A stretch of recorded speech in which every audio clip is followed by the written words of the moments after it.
Jadi letak keimanan terletak kepada bagaimana dia harus berani mengorbankan sebilah nyawa, sebuah nyawa, atau mengorbankan kehidupannya demi keimanannya kepada Allah. Jadi nggak berpikir seperti kita di sini bagaimana besok kita mau ke pasar cari duit yang banyak dan untuk membeli ini dan itu. Tapi di sana itu nggak seperti itu. Untuk bisa sholat saja itu sudah kesulitan. Jadi seakan-akan sholat itu koyo delik-delik. Nah, mengapa kok dibuat demikian? Karena di sana itu puncaknya orang-orang yang disaring oleh Allah dan dikumpulkan di sana dan untuk beriman kepada Allah dengan taruhan nyawa yang sesungguhnya. Makanya mungkin anak kecil yang ada di sana yang mengenal agama dibanding dengan orang-orang yang ada di Indonesia mengenal agama itu mungkin tentang keberanian, tentang keimanannya kepada Allah itu sudah lain lagi timbangannya. Nah, seperti halnya kita yang di sini, ya kita buktikan saja.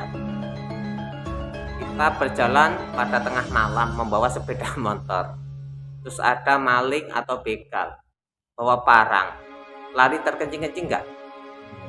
Lari ya? Lari terkencing-kencing. Ketakutan nggak? Padahal pada hakikat orang ini mengetahui tentang bahwasanya yang menjadikan langit bumi serta isinya itu Allah. Dan yang menjadikan hidup dan kematian itu cuma Allah. Dan dia juga mengetahui bahwasanya saya muslim dan saya beriman kepada Allah. Maka kepada Allah saya berserah diri. Maka Allah akan menjadikan kita sesuatu hal yang dijaga oleh Allah.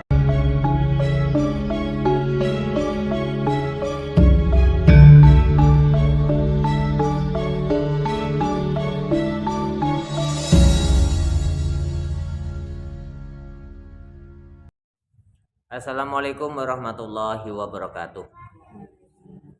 Bismillahirrahmanirrahim. Alhamdulillahirabbil alamin. Allahumma shalli ala sayyidina Muhammad amma ba'du. Dengan bersyukur kita kepada Allah, alhamdulillahirabbil alamin.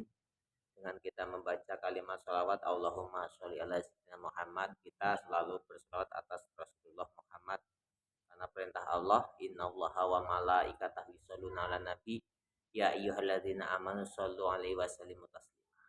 Untuk pembahasannya selanjutnya kita membahas tentang bagaimana kita menyikapi, bagaimana kita memahami tentang keilmuan.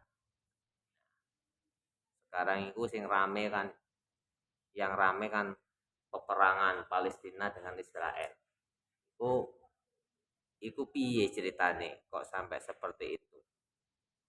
Kenapa? Karena di situ disebutkan bahwasanya subhanalladzi asyra bi 'abdihi laila minal masjidil haram ilal masjidil aqsa ladzi barakna haulahu linuriyahu min ayatina innahu was-samiul basir. Ketika kita sudah membahas tentang kedua negara ini dan kita membahas tentang bagaimana orang-orang Palestina beriman atas Allah Ta'ala, nah, disitulah pada hakikatnya mengapa Gusti Allah menjadikan suatu peristiwa Isra wal Mi'raj itu terjadi dari Masjidil Haram ilal Masjid Aqsa, kemudian dari Masjidil Aqsa di situ diceritakan naik di atas langit dan bertemu dengan Allah. Itu maksudnya gimana? Gini, itu menggambarkan bagaimana seorang mujahid, seorang ahli yang berjuang untuk berusaha dijadikan oleh Allah sebagai orang yang mati syahid atau sebagai orang yang membela atas keimanannya atas Allah Ta'ala. Maka percontohan tertinggi, percontohan terbesar di dalam ilmu syariat itu terletak kepada negara Palestina. Jadi kalau orang-orang di Indonesia ini keimanannya itu tertutup dengan berbagai macam segi perkataan atau tertutup dengan segi berbagai macam prioritas daripada nasib yang terjadi. Tapi kalau di Palestina itu keimanan yang ditekan dengan keadaan yang sesungguhnya, dengan keadaan yang sulit untuk kita beriman kepada Allah, karena totoannya kan nyawa. Jadi maka di dalam sholat itu kan lahir subhana, nah di sini subhana rabbiyal azimi wa biham subhana rabbiyal a'la wa biham. Setelah itu ada yang namanya atahiyat akhir yang menyebut bahwasanya kama sholaita ala sayyidina Ibrahim. Makanya ketika kita itu membahas tentang subhanalladzi asyra bi abdi laila minal masjidil haram ila masjidil aqsa alladzi barakna haulahu linuriyahu min ayatina innahu wasamil basir. Kita membahas tentang bagaimana perjuangan daripada Rasulullah untuk beriman kepada Allah dengan segala kecintaan Allah kepada Rasulullah, dan sehingga Allah menjadikan Rasulullah Muhammad bertemu dengan Allah dengan peristiwa Isra wal Mi'raj. Bagaimana kok bisa seperti itu? Kok terjadinya itu perang itu kok di Palestina? Sedangkan Palestina itu di situ kan ada masjid. Jadi masjid apa? Masjidil Aqsa kan di Palestina. Itu yang jadi rebutan, yang terjadi suatu peperangan. Karena di situ termasuk bagian daripada pusarannya orang-orang yang beriman kepada Allah untuk nyampe kepada Allah dengan sesungguhnya dalam segi ilmu syariat. Jadi orang-orang yang di sana itu ya mau sholat saja ditodong bedil. Apakah Papit melihat di sana? Yang melihat cuma Allah. Saya nggak akan pernah cerita yang aneh-aneh. Jadi ketika kita menceritakan Palestina itu ya, mungkin kalau di Indonesia orang yang nggak pernah ke sana, seperti saya ini yang nggak pernah ke sana, ceritanya cuma sekedar cerita. Tapi ketika orang itu sudah sampai di sana, ceritanya itu lain lagi.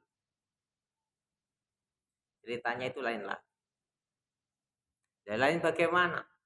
Itu tadi.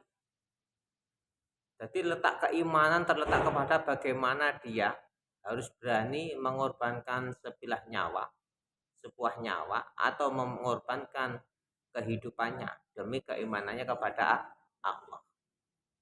Jadi nggak berpikir seperti kita di sini bagaimana besok kita mau ke pasar cari duit yang banyak dan untuk membeli ini dan itu. Tapi di sana itu nggak seperti itu. Untuk bisa sholat saja itu sudah kesulitan. Jadi seakan-akan sholat itu yang delik-delik. Nah, mengapa kok dibuat demikian? Karena di sana itu puncaknya orang-orang yang disaring oleh Allah dan dikumpulkan di sana dan untuk beriman kepada Allah dengan taruhan nyawa yang sesungguhnya. Makanya mungkin anak kecil yang ada di sana yang mengenal agama dibanding dengan orang-orang yang ada di Indonesia mengenal agama. Itu mungkin tentang keberanian, tentang keimanannya kepada Allah itu sudah lain lagi timbangannya. Gak seperti halnya kita yang di sini. Ya kita buktikan saja. Kita berjalan pada tengah malam membawa sepeda motor. Terus ada maling atau begal bawa parang. Lari terkencing-kencing enggak? Lari ya? Lari terkencing-kencing. Ketakutan enggak? Padahal pada hakikatnya orang ini mengetahui tentang bahwasannya yang menjadikan langit bumi serta isinya itu Allah. Dan yang menjadikan hidup dan kematian itu cuma Allah. Dan dia juga mengetahui bahwasannya saya muslim dan saya beriman kepada Allah. Maka kepada Allah saya berserah diri. Maka Allah akan menjadikan kita sesuatu hal yang dijaga oleh Allah. Pengetahuan seperti itu kan ya ada. Tapi kenyataannya lari kan? Lari.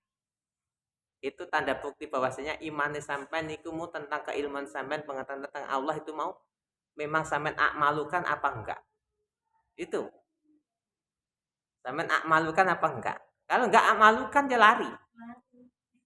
Baru akmalu, belum abudu ya. Akmalunya kan kita sudah mengetahui kalau yang menjadikan hidup dan mati saya itu Allah. Dan yang menjadikan kita semua itu selamat atau tidak selamat itu Allah. Kan ilmunya kan kayak gitu. Terus yang menjaga kita orang yang beriman kepada Allah adalah Allah itu sendiri kan? Iya. Kan sudah seperti itu pengertiannya. Pengertian itu cuma berada di otak, di angan, apa dirasa hati atau dirasa iman. Karena apa? Ya itu tadi. Nggak usah kita seperti orang-orang Palestina yang ada di Palestina. Kita sebagai orang yang aman di Indonesia.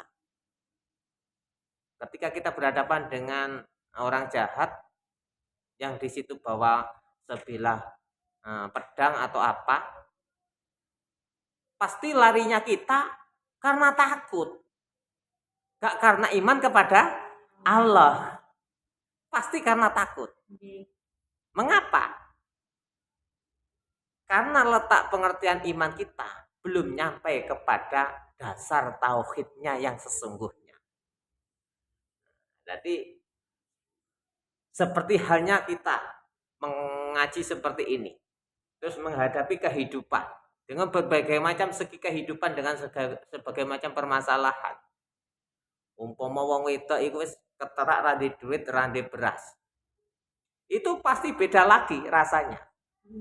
Bingung. Padahal dia sudah mengetahui bahwasanya yang menjadikan saya selamat atau tidak selamat adalah Allah. Yang menjadikan saya makan atau tidak makan adalah Allah. Yang menjadikan kenyang pada perut saya ini adalah Allah. Dan yang menjadikan saya ini besok bisa masak atau tidak masak itu adalah Allah. Karena letak keilmuannya itu masih berada kepada otak dan akalnya, maka malamnya sudah tidak bisa tidur. Kenapa? Berarti letak keilmuan dan pengertiannya belum nyampe kepada rasa tauhidnya. Masih berada kepada rasa akal dan pikirannya. Itu bedanya. Ya dibuktikan saja. Lah kalau dibandingkan kita dengan orang-orang Palestina, jauh. Apalagi kalau saya sudah nyampe di sana, ceritanya beda lagi. Saya yang belum nyampe sudah bisa merasakan kok. Bagaimana rasanya? Coba bayangkan, nggak usah mikir kalau mau makan, kalau mau minum. Mikir untuk menjaga nyawa saja itu loh, sudah ditaruhkan kepada Allah. Ya toh? Ya. Kita itu banyak yang kowar-kowar. Indonesia bela Palestina, Indonesia bela Palestina. Kalau kita pakai ilmu tauhid, yang kuasa membela Palestina itu cuma Allah. Manusia cuma kowar-kowar. Walaupun kita bela Palestina, tapi kalau Allah menjadikan Palestina masih dalam tahapan memperdalam ilmu tauhid di dalam kerakyatannya Palestina, karena cintanya Allah kepada orang-orang Palestina, ya kita nggak bisa berbuat apa-apa. Loh, orang Palestina itu orang-orang yang dicintai oleh Allah. Makanya di situ lahirnya para nabi. Jadi orang-orang Palestina itu dicintai oleh Allah. Jadi Palestina dan Israel itu termasuk dua negara yang orang-orang di dalam kemuslimannya itu dicintai oleh Allah. Makanya dibuat contoh seluruh dunia di dalam pertempuran itu.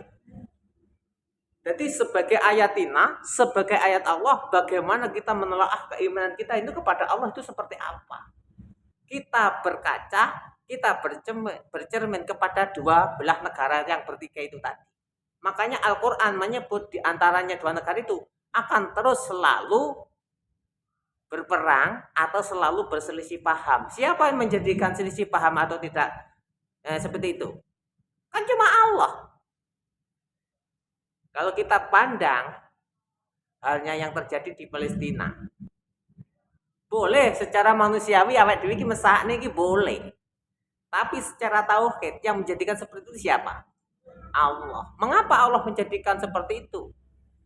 Karena orang-orang di sana orang-orang yang selalu dicintai oleh Allah sebagai ayat dunia untuk mengenal Allah yang sesungguhnya. Makanya orang yang sudah mengenal Allah dan berserah diri kepada Allah dan tidak mementingkan di dalam kehidupan dan kematiannya selain Allah itu sendiri yang dipentingkan. Maka ketika berhadapan dengan maut pun tidak akan pernah menggetarkan orang-orang yang beriman kepada Allah. Kalau sudah pengkajiannya seperti ini, kamera itu sudah lap. Gak cocok antara mulut kalau yang dikatakan gak cocok kamera ini. Kalau kita sudah mengkaji, terus pengkajiannya tauhidnya sudah nyampe kepada rasanya, kamera ini bisa merasakan. Kenapa? Keimanan dan keyakinan kepada Allah bisa merubah dunia karena kuasa Allah ilahi Rabbi. Bagaimana kita mendoakan orang-orang yang ada di Palestina? Mudah-mudahan Allah menjadikan orang-orang yang ada di Palestina sebagai ayat Allah yang Allah akan menurunkan keimanannya kepada diri kita. Itu enak. Katanya apa sampean? Sampean kate nggo wedhung di Palestina. Wedhung gak ada gunane ning kono. Pedang gak ada gunane ning kono. Lah kate perang. Perangi nggo bedil. Nah, jarak 50 meter ya. Dus bar gemblake. Iku sing nggo bedil.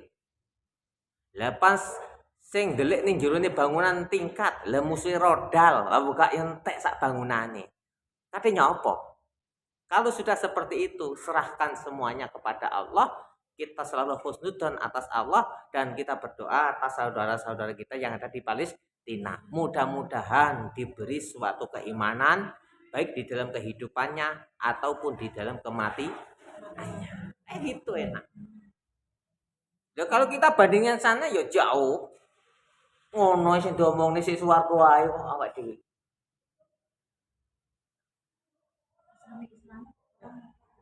Ya iya, makanya.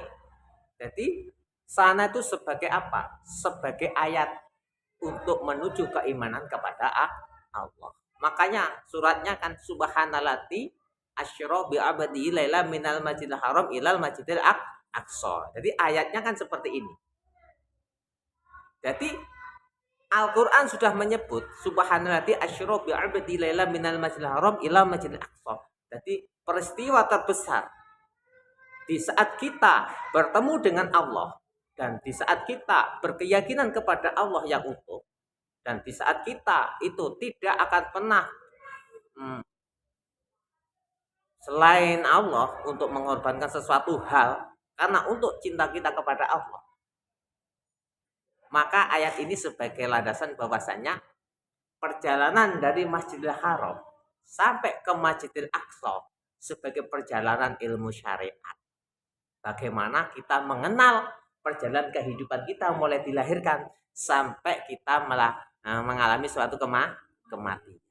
Setelah kita mengalami suatu kematian, maka innalillahi wa inna ilaihi rajiun. Kita menghadap Allah. Nah, ini. Jadi kita itu sudah melakukan suatu proses yang namanya bisa dikatakan mi'raj atau bisa dikatakan isra. Isra-nya kita terletak bagaimana kita mengamalkan ilmu syariat.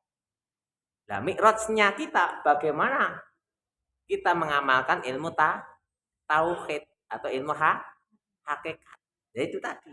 Jadi sampai niki ngaji ning kene iku sebenarnya yang diutamakan ngaji bagaimana kita menghadap Allah dan mengenal Allah dan beriman kepada Allah. Tapi yang akan menjadi kendalanya adalah di saat sampean belum nyampe kepada mi'rajnya, maka yang ada pada rasa sampean itu masih dalam keadaan isra. Masih mempermasalahkan dunia. Beras entek mikir, duit entek bingung. Wis bojo nesu bingung. Wis jadi kenapa? Letak tingkat daripada yang terjadi masih keimanan itu belum nyampe kepada Allahnya, baru nyampe kepada akal dan pikirannya. Makanya bedanya di situ. Jadi ketika kita masih dalam keadaan Isra, ya udah wes, masalah itu nggak akan pernah kelar-kelar. Bodoh karo Kanjeng Nabi Muhammad nalikane Isra itu diuburi iblis diuber ngene diganggu ngene diganggu. Tapi wong Kanjeng Nabi Muhammad iku sing ngancani malaikat. Yo ono sing nuntun. Cara sampean sing ngancani gurune sampeyan. Yo enak ono sing nuntun. Nah, ketika di dalam mau menuju ke mi'rajnya kita mati, gurune sik nuntun, sik matekai. Muga-muga di ngapura ning Allah taala dosa-dosane. Muga-muga ditampa ngamal apike. Muga-muga dipanggokake panggonan ingkang sae di swargane Gusti Allah. Iku sik nuntun, padahal dalam sudah kematian. Nah, ketika sudah nyampe kepada Allah ilahi Rabbi di dalam kematiannya, maka dia sudah menghadap sendiri karena malaikat si penuntun tadi tidak boleh mengikuti. Karena apa? Paham sampean? Paham sampean? Karena ketika kita menghadap Allah, tidak ada yang akan pernah menemani kita karena itu urusannya awake dewi. Paham ya? Ya seperti itu. Jadi tahapan seperti kita itu membahas tentang bagaimana Palestina berperang, kita anggap saja karena Palestina itu termasuk orang-orang yang dicintai oleh Allah. Karena cintanya Allah kepada orang-orang Palestina, maka jalan daripada kematiannya dengan mati syahid lillah. Orang-orang sana itu ketika mati syahid lillah. Kenapa? Untuk menuju ke mati syahid di sana itu gampang. Begitu gampangnya orang sana itu mati syahid, maka Allah memberikan suatu hal yang sempit, tidak ada keamanan sama sekali di sana. Kenapa? Di dalam ketidakamanan itu tadi termasuk bagian daripada kuasa Allah untuk menjadikan rakyat Palestina dalam keadaan mati syahid. Ilahi Rabbi. Lah awak dhewe kate ning kono. Yo kangelan. Wong awak dhewe iki weruh maling wis mlayu-mlayu. Kok kate ditodong bedil karo belani negara. Makanya kita harus berusaha untuk sebaik-baiknya doa kepada orang-orang Palestina yang muslim yang menuju ke mati syahid. Mudah-mudahan kita termasuk orang yang mendapatkan barokah daripada perjuangan orang-orang Palestina. Itu justru sampeyan yang saya sing melas aku lak dikek pengertian seperti itu. Justru kita ini orang-orang yang melas. Kate mati syahid dalane dening Allah Taala iku lho. Diadohne, dadak budal sik di Palestina lagi perang. Akhirnya dengan dalih menggampangkan suatu perkara, suatu perjuangan untuk nyampe ke mati syahid, wis awake dhewe gak usah perang. Awake dhewe ngaji, ngulang ngaji, mati syahid. Iku sak penak-penake. Sak penak-penake perkara. Pokoknya jenengan menyebarkan kebenaran Allah, menyampaikan kebenaran Allah di tengah pasar, ning bulaan, ning embong, ning diai. Membahas tentang pengajian, bagaimana kita berkeyakinan kepada Allah, beriman kepada Allah, mati syahid. Tapi umpama ditimbang imannya ya beda dengan yang ada di Palestina. Karena matine sampean golek dalan sih supaya sampean ben dihukumi mati syahid. Kalau orang Palestina ini nggak sah hukum mati syahid. Pokoknya ini kono lillah dor mati syahid. Bahkan orang mati syahid itu ya kalau tertembak mungkin nggak boleh diutai klambi ini, langsung dikubur. Kenapa? Darah yang ada di daripada baju tadi sebagai saksi bahwasanya dia mati dalam membela agama Allah. Nah, makanya kalau saya itu melihat TikTok yang menceritakan dengan orang Palestina, subhanallah, alhamdulillah. Subhanallah, alhamdulillah. Ya ono sing masyaallah ya ono. Tapi kan di situ kan pengertiannya kan masing-masing. Mengapa saya mengatakan alhamdulillah? Bersyukurilah karena saya melihat saudara-saudara kita dicintai Allah dan digampangkan mati dalam keadaan sahid. Itu orang tauhid itu pikirannya seperti itu. Pengertian seperti itu. Tapi ketika kita melihat dengan segala kemanusiaannya dalam segi kemirotane awake Israe awake dhewe masih berjalan di dalam ilmu kesyariatan. Ya kita doakan mudah-mudahan diberi suatu keselamatan. Sing dibedil ben gak kena bedil. Sing kebuluan watu ben gak kebuluan watu. Itu termasuk bagian doa yang bersifat syariah.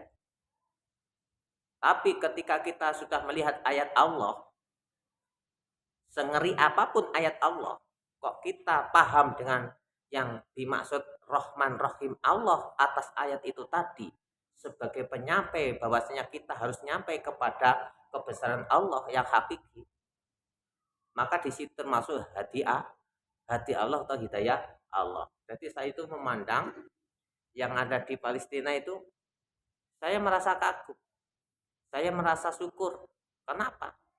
Di dalam kehidupan saya masih diperlihatkan oleh Allah dengan ayat-ayat yang sesungguhnya di dalam kehidupan yang sesungguhnya. Ini. Jadi itu saya selalu buka, saya lihat. Ada anak kecil yang makan rumput karena gak nek panganan, disiarkan. Ada anak kecil sing kelangan bapak karo ibu. Kenapa? Kalau kita pandang secara syariat, anak kecil yang kehilangan bapak ibu tadi, itu termasuk anak yang malang kan? Loh. Kalau orang tauhid tidak, termasuk dia adalah orang-orang yang berketurunan mati syahid. Darahnya itu darahnya orang ahli surga. Lho lha awake dhewe mesakne karo wong sing ahli surga lho. Muga yo wali. Kok wali awake dhewe iki. Dek iki ahli slamet. Ndek kono gak ono hisab. Gak ono diazab, gak ada. Yang ada cuma satu Allah yang akan memberikan suatu kecintaannya kepada orang-orang yang mati syahid seperti itu. Lah, awake dhewe nguasi wong sing dicintai Allah lho, apa gak kemeri to sampean ki asline iki. Meri buka, lah gak meri budal di Palestina nggo bedil. Yo. Nah itu. Jadi itu ditelaah. Nah, nyonone awake dhewe ning wong sing padha mati ning Palestina dalam keadaan muslim membela agama Allah. Termasuk bagian daripada doa kita atas keselamatan orang-orang tersebut, termasuk bagian daripada saksi-saksi kita bahwasanya orang di Palestina itu mati dalam keadaan sahih. Sampai gitu. Lha awake dhewe mesakne. Umpama dengan secara hakikat justru awake dhewe iki sing mesakne. Sing ning kono gane apa-apa salate yo angel. Salat yo waras-warasen. Sing gane apa-apa. Kono kate salat adong pedhil lho, sik ngengkel salat. Sampean aduh, wis gak apa-apa. Allahu Akbar. Nah, kalau saya itu melihat Israel dengan Palestina itu pertempurannya seperti itu, saya cari, saya telaah. Mungkin cara berpikir saya itu gak berbeda dengan yang lain. Loh, saya ketika melihat ayat seperti itu, alhamdulillah, karena Allah masih memperlihatkan orang-orang yang dicintai oleh Allah pada diri saya ini. Kalau saya cerita secara goib beda lagi. Beda lagi. Mengapa kok beda lagi? Saya ceritakan ini teman saya. Ya, teman saya saja bukan saya. Teman saya. Teman saya itu pernah di Palestina tapi dengan Rogo Sukmo. Teman saya. Bawa bedil itu besar sekali. Orang itu berjumlah 100 orang. 100 orang itu kan sudah hebat. Dari termasuk orang Jawa ke sana itu mau lihat Palestina. Pada saat itu ya geger Palestina. Ini cerita ya. 100 orang. Dengan ilmu yang sama, dengan sepadan. Dengan kesaktian yang sama. Secara orang Jawa itu sakti. Tak cerdas di bedil. Datang ke sana dari ke 100 orang. Bawa bedil, bawa senapan yang di situ dia tidak pernah pelajari. Ketika dia menggunakan ilmu karomahnya, dia langsung tahu taktik cara untuk menggunakan senjata yang dia pegang. Mungkin nak karo amere sampean si abotan bedel sing digawa dhek kuat. Ketika naik di gedung yang bertingkat, sudah ada rencana. Pokoknya kelihatan tembak. Satu senapan ini lebih daripada 1000 peluru. Tinggal jedes. Jadi ini mati kabeh apa nih? Sesuatu hal gak cocok dengan rencana. Ketika mendengar suara dari jauhan, bersiap, siap. Orang nggak tahu pengalaman sana ya. Orang Indonesia, tapi kan sakti.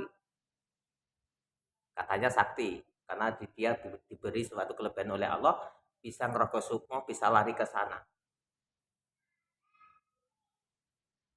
Ketika musuh terlihat, apa yang terjadi pada nyali dari 100 orang ini?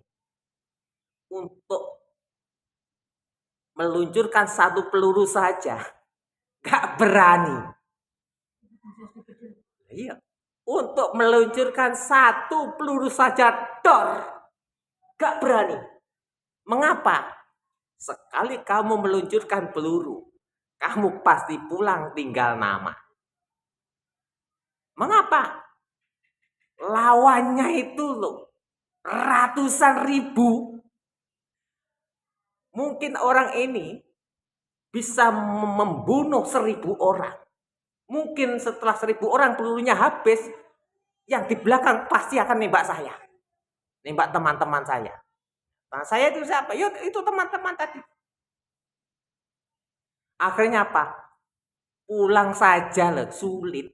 Keluar dari sana itu sulit, pulangnya saja. Kenapa? Itu tadi. Sangke oke. Oke apa? Sangke oke musuhe. Sekarang dibayangkan tuh. Rakyat negara kecil lawan Amerika Serikat. Paling dibom pisan entek sak negara nih. Terus katanya apa? Ya cuma satu, kita selalu husnudon kepada takdir Allah yang terjadi di Palestina dengan kita menyebut bahwasannya orang-orang yang beriman di Palestina dengan mengangkat tinggi-tinggi bendera Allah dengan kalimat la ilaha illallah, dengan dia mati syahid atas takdir Allah, itu sesuatu hal yang menyenangkan. Karena apa? Kita masih diperlihatkan ayat Allah yang bersifat Al-Quran Qadim tadi, sing rupane wong sing podo iman dan membela Allah dengan mempertaruhkan, mengorbankannya nyawanya. Kita berdoa mudah-mudahan selalu diterima oleh Allah dan dimasukkan surga Allah. Itu lebih baik tibane keluar-keluar ngene-ngene, tapi kenyataane wong awake dhewe kadhe mlebu ning Palestina iku wae lho, butuh izin pemerintah, gak bisa. Semuanya itu ada aturan. Subhanallah.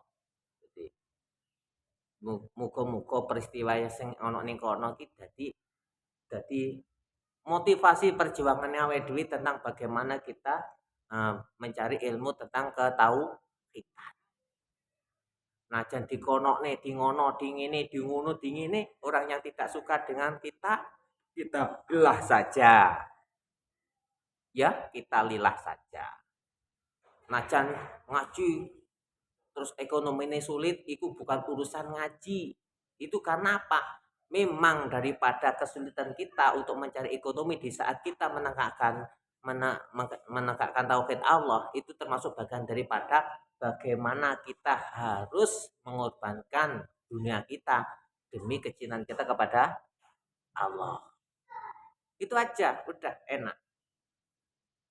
Makanya konteksnya keimanan yang masih terletak kepada hati, akal, dan pikiran harusnya dimi'rajkan. Harus nyampe kepada tauhid keimanan yang sesungguhnya. Kita itu di dunia ini tidak boleh takut dengan siapapun. Illallah, kecuali dengan Allah. Kita tidak boleh bergantung pada siapapun. Illallah, angin kepada Allah. Hidup dan mati kita cuma di tangan Allah. Udah selesai. Tapi untuk nyampe kepada lillah ini tadi, kita harus sanggup memimpin yang namanya hati, akal, dan pikiran daripada mengenal daripada Allah itu sendiri. Makanya pengajian-pengajian seperti ini tolong dipahami secara batiniah karena letak keilmuannya terletak kepada kemirotannya. Jadi kalau kita ngaji syariat itu terletak kepada keisroannya, bagaimana kita itu berhadapan dengan permasalahan-permasalahan yang ada di dunia, bagaimana Rasulullah berjalan dari Masjidil Haram ila Masjidil Aqsa masih di dalam keduniawiannya, ketika Nabi Muhammad dari Masjidil Aqsa naik ke atas sampai ke Sidratul Muntaha sampai ke Mustawa, itu termasuk bagian daripada kematian di dalam kehidupan kita ini untuk memahami tentang sesungguhnya yang kuasa, yang menguasai adalah yang maha hidup dan yang maha kuasa menjadikan suatu kematian. Siapa? Allah ilahi Rabbi. Siku wa nafsi. Assalamualaikum warahmatullahi wabarakatuh.